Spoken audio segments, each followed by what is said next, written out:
ఢిల్లీ ఎన్నికల ఫలితాలు రాజకీయంగా ఆసక్తి పెంచుతున్నాయి. అధికారానికి కావాల్సిన మ్యాజిక్ ఫిగర్ 36ని బీజేపీ దాటేసింది. బీజేపీ ప్రభుత్వం ఏర్పాటు దాదాపు ఖాయమైంది. 27 ఏళ్ల నిరీక్షణ తర్వాత ఢిల్లీ పీఠంపై బీజేపీ కాషాయం జెండా ఎగరవేసింది. దేశంలో బీజేపీ అధికారంలో ఉంది. ఇక దేశ రాజధానిలో బీజేపీ అధికారంలోకి వచ్చింది. మొత్తం మీద ఢిల్లీ ప్రజలు ఈసారి ఆమ్ ఆద్మీ పార్టీని గట్టిగా వ్యతిరేకించారు. అలాగే కాంగ్రెస్ పార్టీ 3వ స్థానంకి దిగజారిపోవటం జరిగింది. అయితే ఆప్ ఘోర పరాజయం వెనుక బలీయమైన కారణం కాంగ్రెస్ పార్టీయే.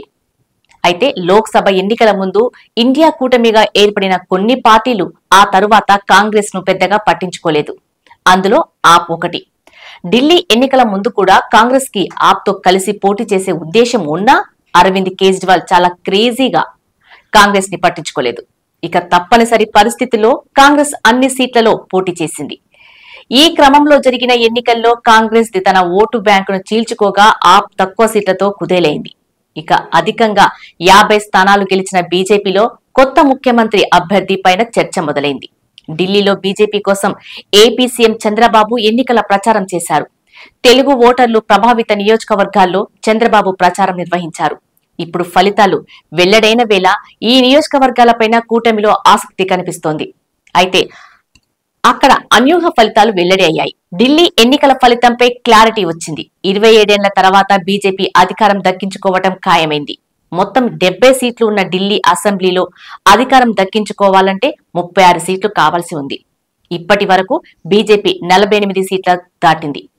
మరో 2 నియోజకవర్గాల్లో లీడ్లో ఉంది.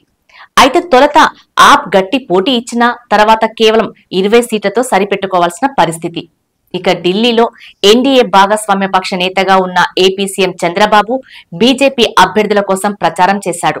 తెలుగు ప్రజలు ఎక్కువగా ఉండే నియోజకవర్గాల్లో చంద్రబాబు ప్రచారం నిర్వహించారు.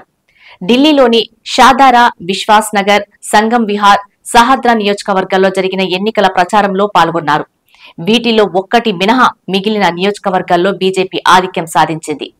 ఇక 27 ఏళ్ల తర్వాత బీజేపీ ఢిల్లీలో అనూహ్యంగా అధికారం కైవశం చేసుకుంది. కేజ్రీవాల్ సైతం న్యూఢిల్లీ స్థానంలో ఓటమి పాలయ్యారు.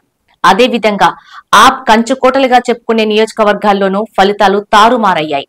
ఇదే సమయంలో కాంగ్రెస్ అన్ని నియోజకవర్గాల్లోనూ 3వ స్థానానికి పరిమితం అవ్వటం విస్మయపరుస్తుంది. చంద్రబాబు ఢిల్లీ ప్రచారంలో కేజ్రీవాల్ పైన తీవ్ర విమర్శలు చేశారు. ఆప్ పాలనతో నష్టం జరిగిందని ఆరోపించారు. ఢిల్లీ భవిష్యత్తు కోసం బీజేపీ అవసరమని చెప్పుకొచ్చారు.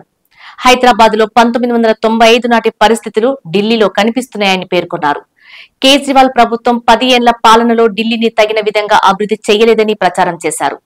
టీడీపీ నుండి కేంద్రంలో మంత్రులుగా ఉన్న వారు సైతం పార్టీ ఎంపీలతో కలిసి తెలుగు ప్రజల నియోజకవర్గాల్లో ప్రచారం చేశారు.